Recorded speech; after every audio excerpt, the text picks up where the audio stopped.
베트남 이번에 갔는데요. 네. 베트남과의 관계에 있어가지고 진짜 중요한 문제가 민간인 학살 이런 부분이 있잖아요. 네.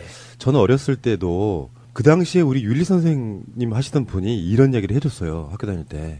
우리나라 군인들이 베트남 가서 민간인 학살한 부분이 많아가지고 우리 언론이나 뭐 우리 관련된 책에서는 그런 얘기가 안 나오지만 베트남 사람들의 원성이 크다더라. 그러니까 한국 군인들도 외국에 나가서 민간인 학살한 어마어마한 사건들이 있었다. 이런 얘기를 해주면서 우리가 이런 얘기를 할 때는 필연적으로 위안부 문제 같은 게 저는 비교가 돼야 된다고 생각을 하거든요. 네.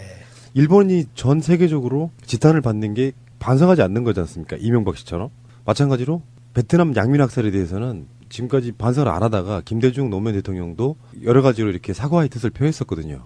이 세력이 한 것도 아닌데, 근데 이번에도 문재인 대통령 지금 베트남 가셔서 이렇게 표현했습니다. 이처럼 모범적인 협력 관계를 발전시켜 가고 있는 가운데 우리 마음에 남아있는 양국 간의 불행한 역사에 대해 유감의 뜻을 표하며 양국이 미래지향적인 협력 증진을 위해 함께 힘을 모아가길 희망합니다. 예. 일본도 이런 이야기를 좀 속 시원히 우리한테 그러니까요. 하면 좋겠어요. 우리 세대들은 베트남 참전하고 직접 관계에 있지 않지만 우리 형님 세대들, 아버지 세대들이 대부분 이제 관여를 하지 않습니까? 그때 보면 베트남을 베트콩이다 이렇게 해서 비하하고 또 베트남 그 양민들, 베트남 국민들을 매우 그 미개한으로 폄하해서 그 당연히 죽일 수도 있다 이런 식으로 그런 생각을 해보면서 예전에 뭐 아메리카 대륙을 백인들이 점령할 때 거기 원주민들 원래 살았던 사람들 인디언들을 죽일 때 그런 감정들을 갖지 않았을까. 그런데 이번에 대통령께서 진실된 마음으로 베트남과 관계에 대해서 사과할 건 사과하고 미래로 나가자 이런 이야기를 하니까 아마 베트남 국민들은 좋아했을 것 같아요. 네. 네. 문재인 대통령이 이름하여 요즘에 외교 천재로 불리고 있거든요. 네. 지금 한반도 또는 북핵 문제를 풀어내는 그 방식이 천재여서 천재라기보다는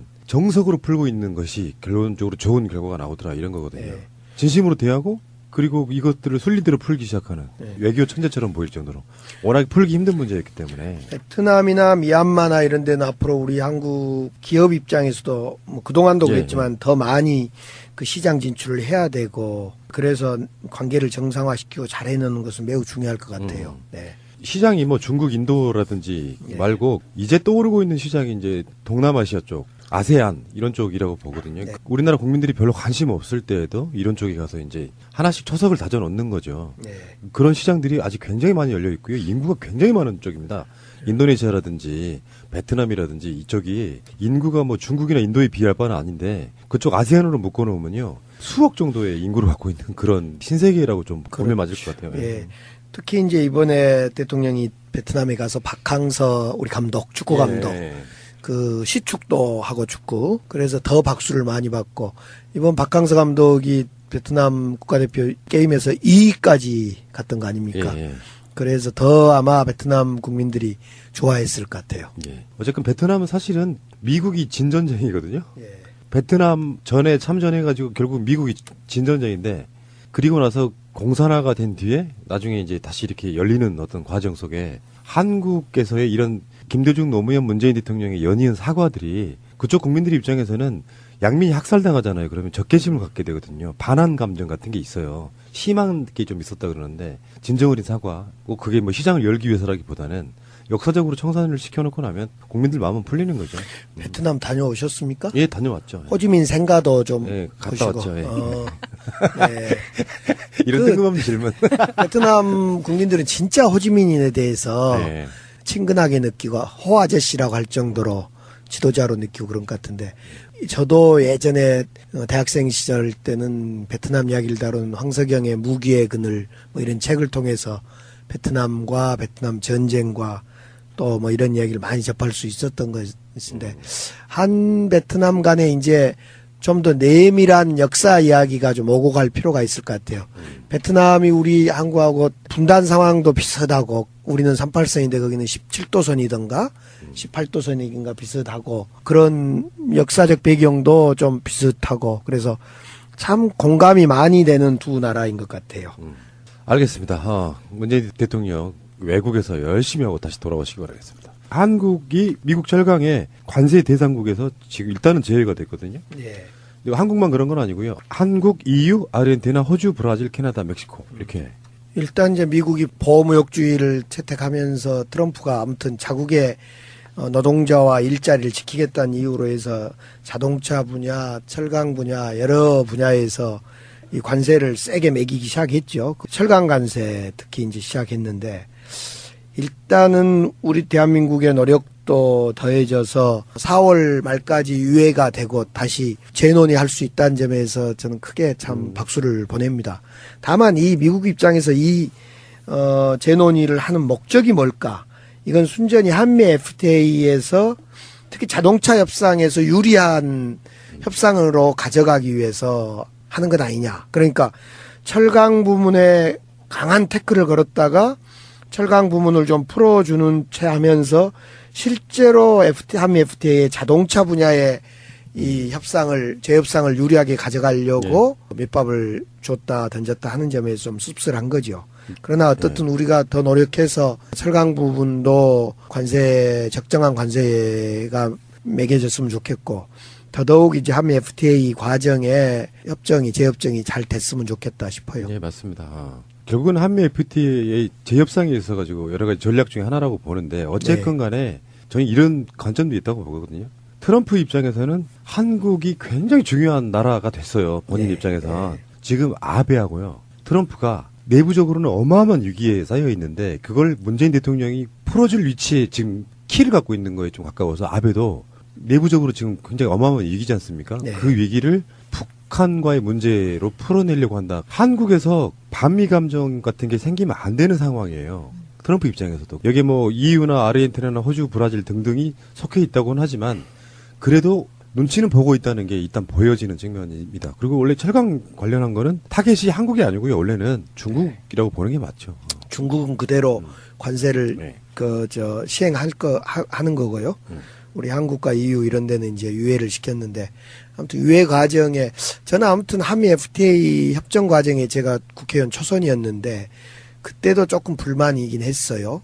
그때 지금 이 협상을 주도하고 있는 김현종 통상교섭본부장이 그 당시에도 통상교섭본부장이었고 한미 FTA 협정을 리드해 갔던 정부 당국자이기도 했는데 다시 이제 김현종 본부장이 이번에 또 이런 철강 협상을 잘 해서 뭐 아무튼 좋은데요. 그때 맺어진 한미 FTA를 일방적으로 미국이 재협상을 요구해 온 것도 트럼프 당선되고 나서 트럼프 정부가 생기고 나서 그것도 좀 부당했는데 이런 식으로 철강을 고리로 삼아서 철강 관세를 고리로 삼아서 한미 FTA를 재협상을 유리하게 끌고 가려고 하는 미국이 좀 미워요. 네.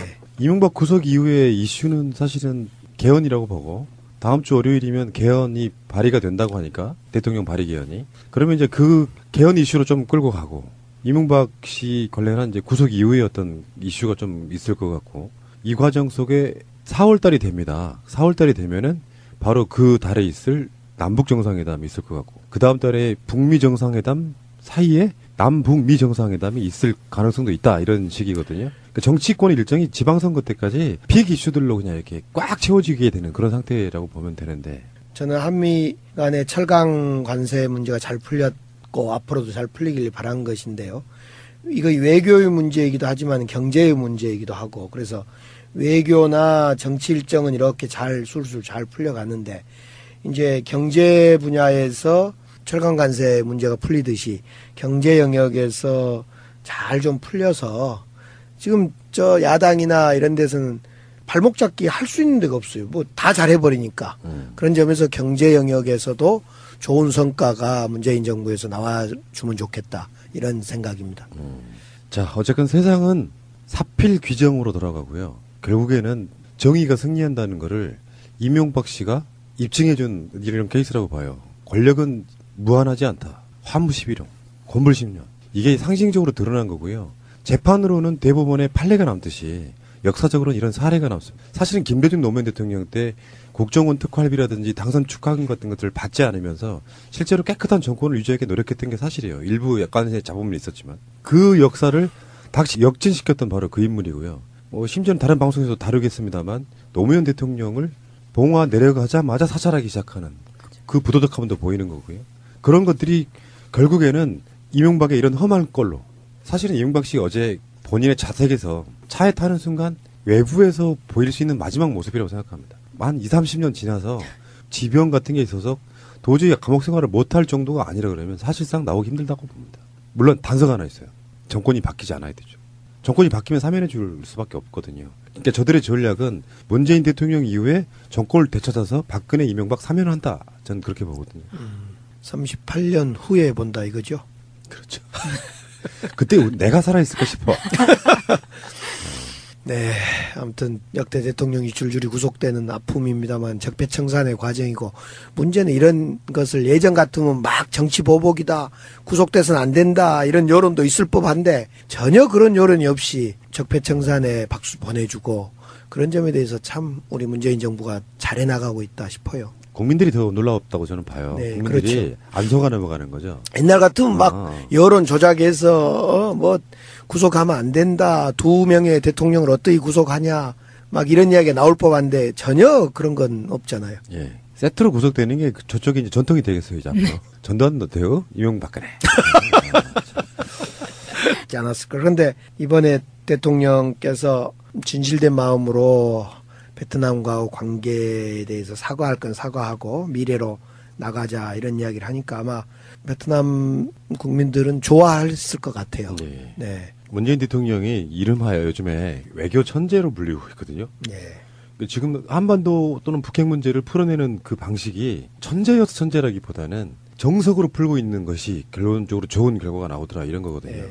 진심으로 대하고 그리고 이것들을 순리대로 풀기 시작하는 네. 외교 천재처럼 보일 정도로 워낙 풀기 힘든 문제였기 때문에 베트남이나 미얀마나 이런 데는 앞으로 우리 한국 기업 입장에서도 뭐 그동안도 예, 그랬지만 더 많이 그 시장 진출을 해야 되고 그래서 관계를 정상화시키고 잘 해내는 것은 매우 중요할 것 같아요. 네. 시장이 뭐 중국, 인도라든지 예. 말고 이제 떠오르고 있는 시장이 이제 다시 이렇게 열리는 어떤 과정 속에 한국에서의 이런 김대중, 노무현, 문재인 대통령의 연이은 사과들이 그쪽 국민들 입장에서는 양민이 학살당하잖아요. 그러면 적개심을 갖게 되거든요. 반한 감정 같은 게 있어요. 심한 게 좀 있었다 그러는데 진정 어린 사과, 꼭 그게 뭐 시장을 열기 위해서라기보다는 역사적으로 청산을 시켜놓고 나면 국민들 마음은 풀리는 거죠.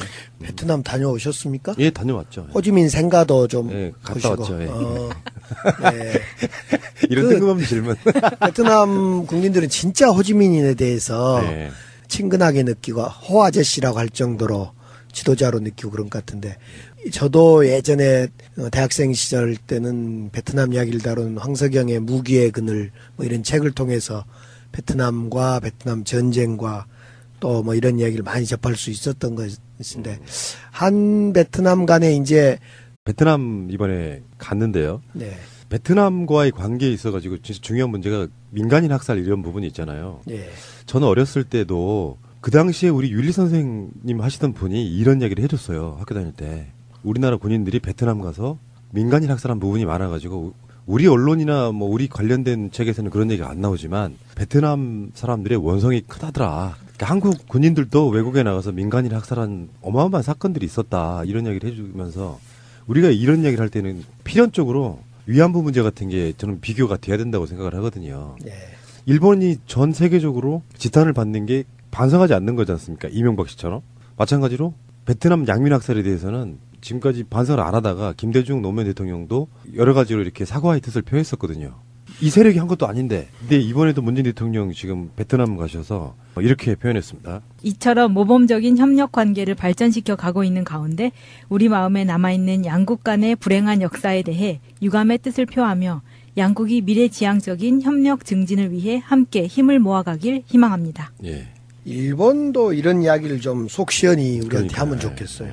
우리 세대들은 베트남 참전하고 직접 관계에 있지 않지만 우리 형님 세대들, 아버지 세대들이 대부분 이제 관여를 하지 않습니까? 그때 보면 베트남을 베트콩이다 이렇게 해서 비하하고 또 베트남 그 양민들, 베트남 국민들을 매우 그 미개한으로 폄하해서 그 당연히 죽일 수도 있다 이런 식으로 그런 생각을 해보면서 예전에 뭐 아메리카 대륙을 백인들이 점령할 때 거기 원주민들 원래 살았던 사람들 인디언들을 죽일 때 그런 감정들을 동남아시아 쪽 아세안 이런 쪽이라고 보거든요. 네. 우리나라 국민들이 별로 관심 없을 때에도 이런 쪽에 가서 이제 하나씩 초석을 다져 넣는 거죠. 네.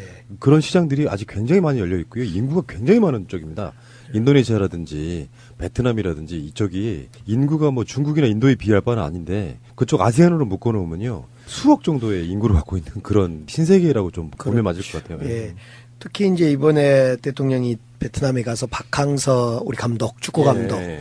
그 시축도 하고 축구. 그래서 더 박수를 많이 받고 이번 박항서 감독이 베트남 국가대표 게임에서 2위까지 갔던 거 아닙니까? 예. 그래서 더 아마 베트남 국민들이 좋아했을 것 같아요. 예. 어쨌든 베트남은 사실은 미국이 진전쟁이거든요. 예. 베트남 전에 참전해가지고 결국 미국이 진전쟁인데 그리고 나서 공산화가 된 뒤에 나중에